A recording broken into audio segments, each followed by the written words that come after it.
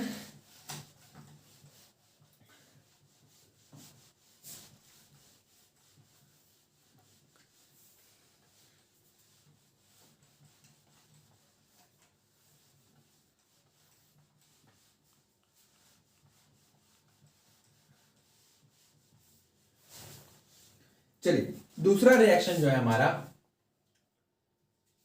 With metal carbonate and metal bicarbonates.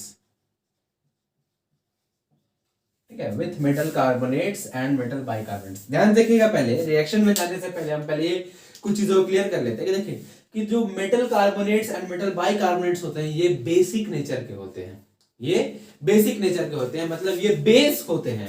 ठीक है, तो एक बेस दूसरे बेस के साथ रिएक्ट नहीं करेगा, वैसे ही एक एसिड दूसरे एसिड के साथ रिएक्ट नहीं करेगा।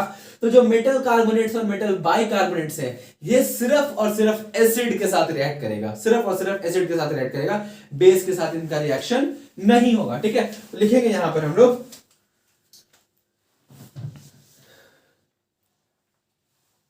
Reaction of acid with metal carbonates and metal bicarbonates। ठीक है, reaction of acid with metal carbonates and metal bicarbonates। ठीक है, तो चूंकि metal carbonates and metal bicarbonates basic nature के होते हैं इसलिए ये केवल एसिड के साथ रिएक्ट करेंगे, बेस के साथ रिएक्ट नहीं करेंगे। तो देखिए अब किस तरह से रिएक्शन होता है। जब एसिड प्लस मेटल कार्बोनेट्स या बाइकार्बोनेट्स और बाइकार्बोनेट्स मेटल का ही के बीच रिएक्शन होता है तो तीन चीजें बनती है। ठीक है, तीन चीजें बनती है। पहला होता है हमारा सॉल्ट, फिर आता है वाटर और तीसरा चीज आता है कार्बन डाइऑक्साइड गैस। ठीक है, तीन चीजें बनती है जब भी एसिड और मेटल कार्बोनेट्स या मेटल बाइकार्बोनेट्स के बीच रिएक्शन होता है, तो तीन चीजें बनती है जो कि हमारा है सॉल्ट, वाटर और कार्बन डाइऑक्साइड गैस। चलिए एक एग्जांपल ले लेते हैं। ठीक है, पहले कार्बोनेट्स के साथ ले लेते हैं फिर बाइकार्बोनेट्स के साथ ले लेंगे। जैसे कि कोई एक एसिड ले लेते हैं HCl सपोज, मेटल कार्बोनेट की बात करें तो कैल्शियम कार्बोनेट ले लिए। अब रिएक्शन कराएंगे तो क्या होगा, यहाँ पे देखिए सॉल्ट बनेगा किसका, मेटल का, यहाँ मेटल है कैल्शियम, तो कैल्शियम का सॉल्ट बन जाएगा और वो सॉल्ट बनेगा कैल्शियम क्लोराइड। ठीक है, कैल्शियम क्लोराइड प्लस बन जाएगा मेरा वाटर H2O और प्लस बन जाएगा कार्बन डाइऑक्साइड गैस CO2। बाकी फिर बैलेंसिंग करना मेरा केवल बाकी रह जाएगा। ठीक है, बिना समझे बुझे बस दिख रहा है कि हमको एसिड और मेटल या कार्बोनेट है या मेटल बाइकार्बोनेट है तो सीधे काम क्या करना है, मेटल का सॉल्ट लिखना है। एक और दो तो एकदम फिक्स है कि वाटर और कार्बन डाइऑक्साइड बनेगा, बस हमको ये सोचना है कि मेटल का सॉल्ट कौन सा होगा। ठीक है, वाटर और कार्बन डाइऑक्साइड तो फिक्स है हर रिएक्शन में, एसिड और मेटल कार्बोनेट या मेटल बाइकार्बोनेट का कोई भी रिएक्शन हो हर रिएक्शन में ये दोनों चीज एकदम फिक्स है। बस हमको सॉल्ट के बारे में सोचना है, हमको ये ध्यान देना है कि सॉल्ट मेरा कौन सा बनेगा। ये जो सॉल्ट है यहाँ पे कैल्शियम क्लोराइड का बना, क्यों, क्योंकि जो हम लोग कार्बोनेट लिए हैं वो कैल्शियम का लिए हैं और जो एसिड लिए हैं वो क्लोरीन का एसिड है, वो क्लोरीन का एसिड है, HCl हाइड्रोक्लोरिक एसिड है जिसमें क्लोरीन है। तो जो मेटल जो सॉल्ट होता है ना उसमें positive ion that is metallic ion जो होता है वो कार्बोनेट से आएगा और नेगेटिव आयन, ठीक है, नॉन मेटेलिक आयन जो है वो एसिड से आता है। ठीक है, तो ध्यान रखिएगा इसको। तो ये हो गया कार्बोनेट के साथ रिएक्शन। ठीक है, बाइकार्बोनेट के साथ भी देख लेते हैं। चलिए इसी एसिड का रिएक्शन हम लोग देख लेते हैं HCl प्लस हम लोग देख लेते हैं सोडियम बाइकार्बोनेट के साथ NaHCO3। This is bicarbonate, sodium bicarbonate, ठीक है। तो रिएक्शन किस तरह से होगा, सबसे पहले तो देख लीजिए दो प्रोडक्ट एकदम फिक्स, H2O प्लस CO2, दो प्रोडक्ट एकदम फिक्स। हमको यहाँ पे सॉल्ट के बारे में सोचना है, तो सॉल्ट कौन सा होगा, तो मेटालिक आयन सॉल्ट का आएगा बाइकार्बोनेट से, दैट इज सोडियम, और नॉन मेटालिक आयन जो आएगा वो आएगा एसिड से, दैट इज क्लोरीन। तो सोडियम और क्लोरीन का एक ही सॉल्ट होता है, दैट इज NaCl। हो गया sodium chloride plus water plus carbon dioxide gas. तो ये हो गया हमारा एसिड और मेटल कार्बोनेट या मेटल बाइकार्बोनेट के बीच का रिएक्शन। दोनों केस में क्या होगा, तीन चीज बनेगा, salt, water, carbon dioxide gas, ठीक है। Salt, water, carbon dioxide gas. और भी बहुत सारे एग्जांपल्स है, लेकिन हम लोग यहां पर एक एक एग्जांपल को लेकर के चलते हैं, ठीक है। चलिए अब आगे बढ़ते हैं नेक्स्ट रिएक्शन की तरफ, जो कि हमारा है reaction of acids and bases.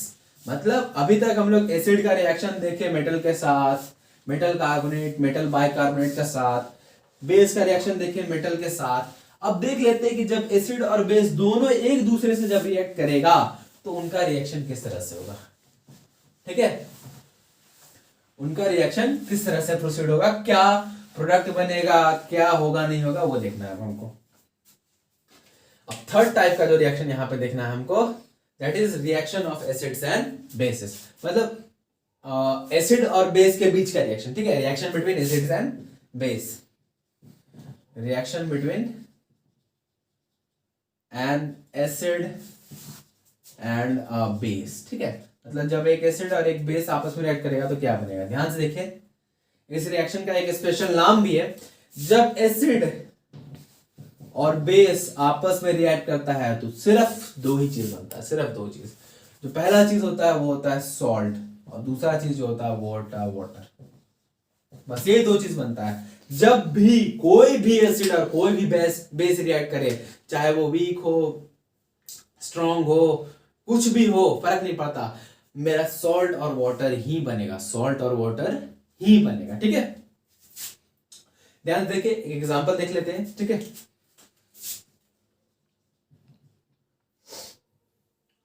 Acid ले लेते हैं H2SO4, बेस ले लेते हैं KOH, दोनों रिएक्शन किया, मेरा बन जाएगा, देखिए यहां पर भी पहले तो वाटर एकदम फिक्स है, ठीक है। अब सॉल्ट कौन सा बनेगा, तो इसके लिए ध्यान रखना है कि जैसे मेटल कार्बोनेट और मेटल बाइकार्बोनेट का जब एसिड के साथ रिएक्शन हो रहा था, चूंकि मेटल कार्बोनेट और मेटल बाइकार्बोनेट बेसिक नेचर के थे, इसलिए वो केवल एसिड के साथ रिएक्ट कर रहे थे, ठीक है। तो जो सॉल्ट बन रहा था उसमें हम लोग पॉजिटिव आयन मेटल कार्बोनेट या बाइकार्बोनेट से लिए थे और नेगेटिव आयन एसिड से लिए थे। तो यहां भी वही काम करेंगे, जो पॉजिटिव आयन है सॉल्ट का, यानी जो मेटेलिक आयन होगा वो बेस की तरफ से आएगा, जो नॉन मेटेलिक आयन यानी नेगेटिव आयन जो होगा वो एसिड की तरफ से आएगा, ठीक है। तो बेस में जो हमारा मेटल है वो है पोटाशियम, तो पोटाशियम का सॉल्ट बनेगा यहां पर, और जो नॉन मेटालिक आयन आएगा एसिड की तरफ से वो होगा सल्फेट। तो यहां पे मेरा बन जाएगा potassium sulphate, that is K2SO4। तो ये हमारा हो गया सॉल्ट और ये हो गया वाटर। बस बैलेंसिंग करना रह जाएगा, ठीक है, बस बैलेंसिंग करना रह जाएगा, ठीक है। तो ये हो गया हमारा एसिड और बेस के बीच का रिएक्शन। ध्यान से एक चीज को यहां पे देखना है हमको कि यहां पर ये जो सॉल्ट है ना, ये ना तो एसिडिक है और ना ही बेसिक है। देखिए यहां पर H2SO4 एसिडिक है, मतलब ये एसिडिक बिहेवियर को शो करता है। KOH that is potassium hydroxide जो है बेसिक नेचर को शो करता है। लेकिन जब दोनों आपस में रिएक्ट किया और जो नया प्रोडक्ट बना पोटेशियम सल्फेट, ये ना तो एसिडिक नेचर को शो करता है और ना ही बेसिक नेचर को शो करता है। तो चूंकि यहां पर इस रिएक्शन में क्या हो गया कि ये जो बेस है इस एसिड का जो भी इफेक्ट है उसको खत्म कर दिया, और ये एसिड जो है इस बेस का इफेक्ट को खत्म कर दिया, मतलब दोनों एक दूसरे को न्यूट्रलाइज कर दिया। इस वजह से एसिड और बेस के बीच का जो रिएक्शन होता है उसको न्यूट्रलाइजेशन रिएक्शन भी बोलते हैं, उसको न्यूट्रलाइजेशन रिएक्शन भी बोलते हैं, ठीक है। तो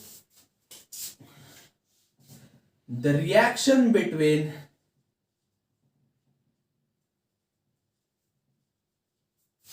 an acid and a base is called neutralisation reaction.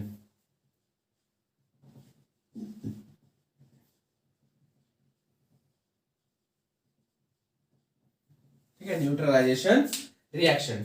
Acid और बेस के बीच को जो एसिड और बेस के बीच का जो रिएक्शन होता है उसको न्यूट्रलाइजेशन रिएक्शन बोलते हैं। क्यों? क्योंकि यहां पर एसिड बेस को न्यूट्रलाइज करता है और बेस एसिड को न्यूट्रलाइज करता है। ठीक है, तो ये हमारा होता है न्यूट्रलाइजेशन रिएक्शन, इसको ध्यान रखिएगा। ठीक है, और इसके एग्जांपल्स तो ये हो गए एसिड्स और बेस के बीच का रिएक्शन। ठीक है, चलिए अब हम लोग आगे बढ़ते हैं।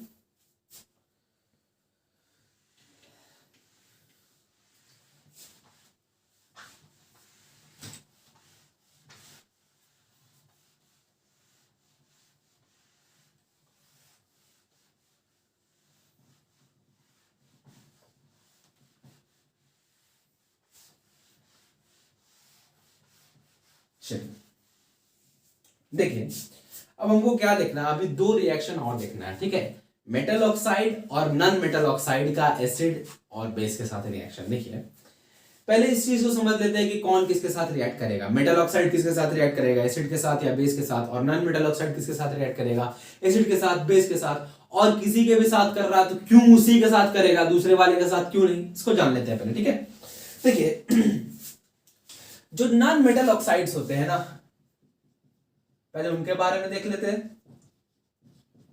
चलिए कुछ एग्जांपल ले लेते हैं। Suppose sulphur dioxide SO2, nitrogen dioxide NO2, carbon dioxide CO2, ETC। ठीक है, और भी बहुत सारे होंगे, सल्फर डाइऑक्साइड, ट्राइऑक्साइड और बहुत सारे, nitrous oxide and all that, बहुत सारी चीजें होंगी। लेकिन हम लोग केवल 3 का एग्जांपल लेके चलते हैं और यही समझते हैं कि नॉन मेटालिक ऑक्साइड जो है वो किसके साथ रिएक्ट करेगा और क्यों करेगा। ध्यान से देखिए, जब भी नॉन मेटालिक ऑक्साइड्स वाटर में डिसॉल्व होते हैं, जैसे कि अगर हम लोग वाटर में इस सल्फर डाइऑक्साइड को डिसॉल्व कर दिए, या फिर वाटर में इस नाइट्रोजन डाइऑक्साइड को डिसॉल्व कर दिए, या फिर वाटर में हम लोग अगर कार्बन डाइऑक्साइड को डिसॉल्व कर दिए, तो क्या बनता है, क्या बनता है, तो तीनों केसेस में एसिड का फॉर्मेशन होता है। किसका? एसिड का। वाटर और सल्फर डाइऑक्साइड जब डिसॉल्व होगा तो मेरा बन जाएगा सल्फ्यूरस एसिड H2SO3। जब नाइट्रोजन डाइऑक्साइड वाटर में डिसॉल्व होगा तो बन जाता है मेरा नाइट्रस एसिड HNO2। और जब वाटर और कार्बन डाइऑक्साइड डिसॉल्व होता है एक दूसरे में, मतलब कार्बन डाइऑक्साइड वाटर में जब डिसॉल्व होता है तो बन जाता है मेरा कार्बोनिक एसिड H2CO3। देखिए, चूंकि नॉन मेटल ऑक्साइड्स वाटर में डिसॉल्व होकर के एसिड्स का फॉर्मेशन कर रहे हैं, इस वजह से ये केवल बेस के साथ रिएक्ट करेंगे, ये केवल बेस के साथ रिएक्ट करेंगे। और यहां से हमको ये भी पता चलता है कि नॉन मेटल ऑक्साइड्स का नेचर कैसा होता है, तो एसिडिक नेचर के होते हैं नॉन मेटल ऑक्साइड्स। इसी वजह से नॉन मेटल ऑक्साइड्स केवल बेस के साथ रिएक्शन करेंगे, नॉन मेटल ऑक्साइड्स बेस के साथ रिएक्शन करेंगे। ठीक है, चलिए तो देख लेते हैं reaction of non metal oxides with base.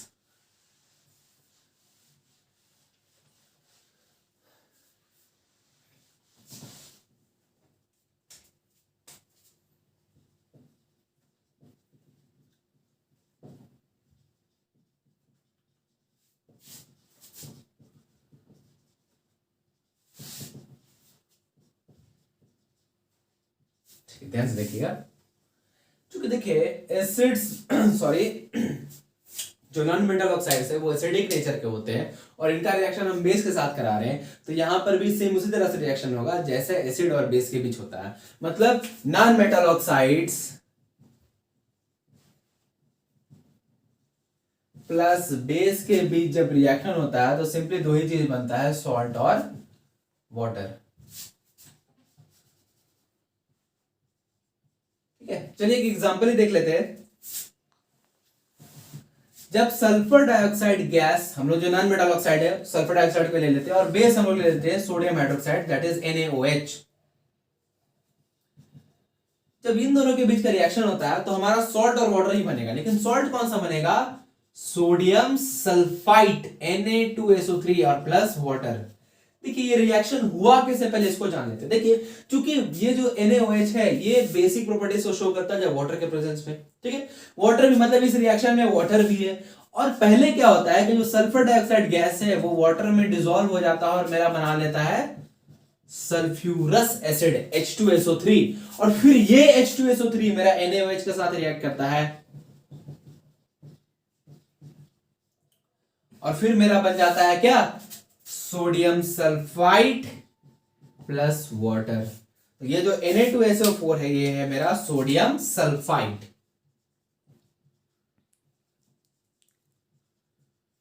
ठीक है, तो इस तरह से रिएक्शन प्रोसीड होता है। पहले क्या होता है, जो नॉन मेटेलिक ऑक्साइड जो है यानी जो सल्फर डाइऑक्साइड गैस है ये वाटर में डिसॉल्व होता है, सल्फ्यूरस एसिड का फॉर्मेशन करता है और फिर ये सल्फ्यूरस एसिड मेरा बेस के साथ रिएक्ट करता है, सॉल्ट और वाटर का फॉर्मेशन करता है उसके बाद।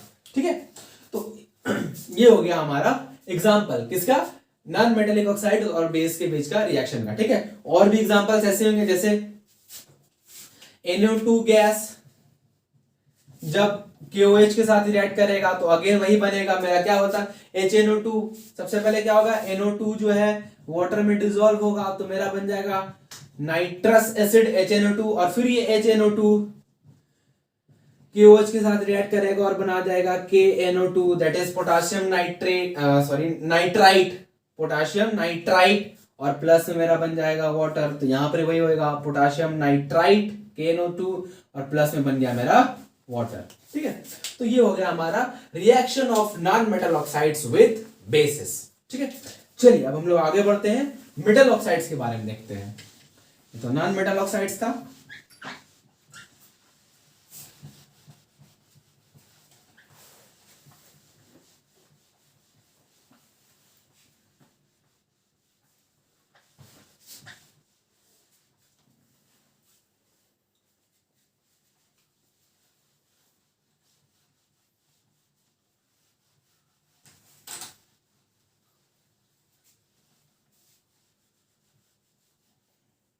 चलिए नॉन मेटल ऑक्साइड्स के बारे में देख लिया, अब हम लोग मेटल ऑक्साइड्स के बारे में देख लेते हैं। ठीक है, पहले अब किसके साथ रिएक्शन होगा इसको पहले मेटल ऑक्साइड्स के बारे में पढ़ लेते हैं, उसके बाद देखते हैं। चलिए मेटल ऑक्साइड देख ले, कुछ मेटल ऑक्साइड्स के एग्जांपल ले लेते हैं, जैसे कि sodium oxide Na2O, calcium oxide CaO, potassium oxide K2O, magnesium oxide MgO etc। ठीक है, चार हम लोग लेते हैं एग्जांपल। देखिए क्या होगा, जो भी हमारा रिएक्शन होगा चाहे वो एसिड के साथ हो या बेस के साथ हो, वाटर के प्रेजेंस में होगा। ठीक है, और ये चारों चीज वाटर में जब डिसॉल्व होंगे तो क्या बनेगा वो देख लेते हैं। पहले जब मेरा सोडियम ऑक्साइड वाटर के साथ रिएक्ट करेगा तो सीधा सीधी मेरा सोडियम हाइड्रोक्साइड बन जाएगा। वो और क्या होगा उसके बारे में नहीं सोचना, लेकिन मेरा सोडियम हाइड्रोक्साइड बनेगा। जब कैल्शियम ऑक्साइड वाटर के प्रेजेंस में आएगा यानी वाटर में डिसॉल्व होगा तो कैल्शियम हाइड्रोक्साइड बन जाएगा। वैसे ही पोटाशियम के लिए पोटाशियम हाइड्रोक्साइड, मैग्नीशियम के लिए मैग्नीशियम हाइड्रोक्साइड बन जाएगा। क्योंकि क्या हो रहा है, ये चारों के चारों जो मेटल ऑक्साइड्स हैं और भी जो मेटल ऑक्साइड्स होते हैं वो वाटर में डिसॉल्व होकर के बेस का फॉर्मेशन कर रहे हैं। ठीक है, बेस का फॉर्मेशन कर रहे हैं और एक बेस दूसरे बेस के साथ रिएक्ट नहीं करता है, इसलिए क्या करेगा, जो मेटल ऑक्साइड्स है वो एसिड के साथ रिएक्ट करेंगे। ठीक है, जो मेटल ऑक्साइड्स है वो एसिड के साथ रिएक्ट करेंगे। क्यों? क्योंकि इनका जो नेचर होता है वो बेसिक होता है। ठीक है, जो मेटल ऑक्साइड्स का नेचर होता है वो बेसिक होता है और नॉन मेटल ऑक्साइड्स का नेचर जो होता है वो एसिडिक होता है, इसीलिए वो बेस के साथ रिएक्शन कर रहा था, और मेटल ऑक्साइड्स का नेचर बेसिक होता है, इस वजह से ये एसिड के साथ रिएक्शन करेगा। ठीक है, यहां पे हम लोग सीधे देखते हैं, तो reaction of metal oxides with acids. क्यों? क्योंकि मेटल ऑक्साइड्स जो होते हैं वो बेसिक नेचर के होते हैं। चलिए एक मेटल ऑक्साइड ले लेते हैं, सोडियम ऑक्साइड, प्लस ले लिए हम लोग क्या, चलिए एक एसिड ले लेते हैं HCl। तो अगेन वही बात, वाटर रहेगा तो पहले सोडियम ऑक्साइड वाटर में डिसॉल्व होगा, NaOH बन जाएगा, फिर NaOH जो है HCl के साथ रिएक्शन करेगा तो मेरा जो प्रोडक्ट बनेगा वो sodium chloride that is salt plus water.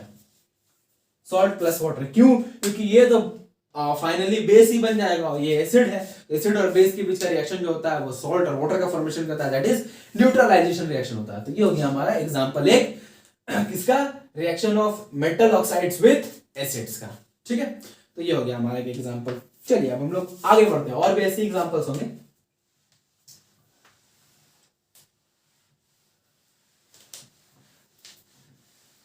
फिर एक दो एग्जांपल और इसी के देख लेते हैं हम लोग, मेटल ऑक्साइड्स का एसिड के साथ वाला।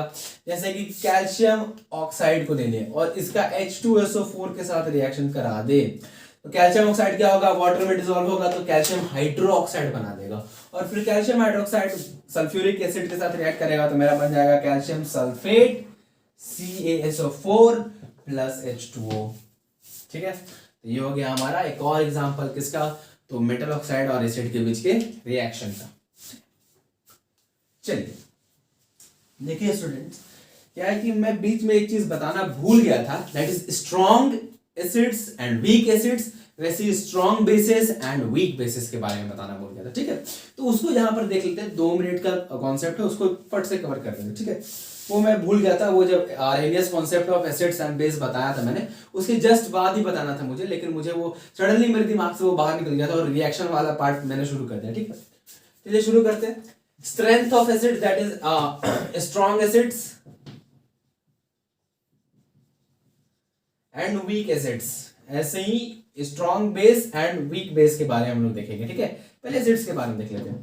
देखिए क्या होता है, कुछ एसिड्स जो है वाटर में डिसॉल्व हो जाते हैं कंप्लीटली 100%। ठीक है, कुछ एसिड्स जो है 100% डिसॉल्व होते हैं और कुछ एसिड्स जो है बहुत ही कम डिसॉल्व होते हैं, मतलब डिसॉल्व तो होते हैं लेकिन डिसोशिएट मतलब कि टूटते नहीं है, हाइड्रोजन आयन में टूटते नहीं, जिसको डिसोसिएशन बोलते हैं। तो कुछ एसिड्स जो होते हैं वो वाटर में कंप्लीटली डिसोशिएट हो जाते हैं, लेकिन कुछ एसिड्स जो होते हैं वो पार्शियली डिसोशिएट होते हैं या फिर बहुत कम डिसोशिएट होते हैं। ठीक है, जैसे कि बात करें, अगर हम HCl की बात करें, तो अगर हम 10 मॉलिक्यूल्स ऑफ HCl ले रहे हैं ना वाटर में, तो ये 10 का 10 टूट जाएगा और 10H प्लस बन जाएगा और प्लस 10Cl माइनस बन जाएगा, 10 का 10 टूट जाएगा। ठीक है, तो ये कंप्लीटली डिसोसिएट हो गया। लेकिन अगर हम एक और एसिड ले लें, जो अभी हमने कार्बोनिक एसिड का एग्जांपल लिया था H2CO3, अगर हम इसका 10 मॉलिक्यूल ले तो हो सकता है कि इसका केवल 2 मॉलिक्यूल टूटे या फिर केवल 3 मॉलिक्यूल टूटे, उससे ज्यादा नहीं टूटेगा। हो सकता है कि 2 ही को टूटेगा, तो 2H plus plus CO3 2 minus हो जाएगा। ठीक है, 2 ही को टूटेगा इसका मॉलिक्यूल, और एक मॉलिक्यूल से 2 हाइड्रोजन मिलेगा तो 2 को से 4 को मिलेगा। चलिए हम ये दिखा देते हैं कि 2 ही मॉलिक्यूल टूटा और एक मॉलिक्यूल से 2 हाइड्रोजन आयन मिला। ठीक है, तो यहां पर क्या हो रहा है, 10 मॉलिक्यूल ले रहे हैं लेकिन टूट खाली 2 रहा है। यहाँ पे क्या हो रहा है, 10 ले रहे हो, 10 का 10 टूट जा रहा है, तो ये कंप्लीटली डिसोशिएट हो गया और ये पार्शियली डिसोशिएट हुआ है। ये जो है हमारा पार्शियली डिसोशिएट हुआ है। तो ऐसे एसिड्स को जो कि पार्शियली डिसोशिएट होते हैं उनको वीक एसिड्स बोलते हैं, और वैसे एसिड्स जो कंप्लीटली डिसोशिएट हो जाते हैं उनको स्ट्रॉन्ग एसिड्स बोलते हैं। ठीक है, जैसे कि एग्जांपल के तौर पर हमारा हो गया HCl, H2SO4, HNO3 that is nitric acid, H3PO4 that is phosphoric acid, etc. ठीक है, वीक एसिड्स में भी देख लेते हैं, ये कार्बोनिक एसिड हो गया H2CO3, फिर हमारा होता है CH3COOH, इसको बोलते हैं एसिटिक एसिड। ठीक है, फिर HCOOH, ये हमारा होता है फॉर्मिक एसिड। ये सारे के सारे जो है हमारे वीक एसिड्स होते हैं, सारे के सारे वीक एसिड्स होते हैं। ठीक है, एक्सेट्रा। आगे टार्ट्रिक एसिड, एस्कॉर्बिक एसिड, फिर तुम टैनिक एसिड, वो सारे के सारे जो है वीक एसिड्स में ही आते हैं, सिट्रिक एसिड वगैरह। ठीक है, तो वैसे एसिड्स जो वाटर में डिसॉल्व होने के बाद कंप्लीटली डिसोशिएट हो जाते हैं उनको स्ट्रॉन्ग एसिड्स बोलते हैं, और जो पार्शियली डिसोशिएट होते हैं उनको वीक एसिड्स बोलते हैं। ठीक है, तो ऐसे ही जो हमारा है बेसिस का भी होता है।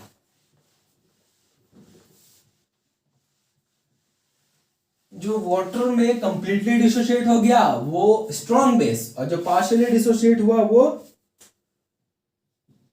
Weak base. ठीक है, जैसे कि एग्जांपल ले ले हम लोग कुछ, जैसे कि सोडियम हाइड्रोक्साइड जो हो गया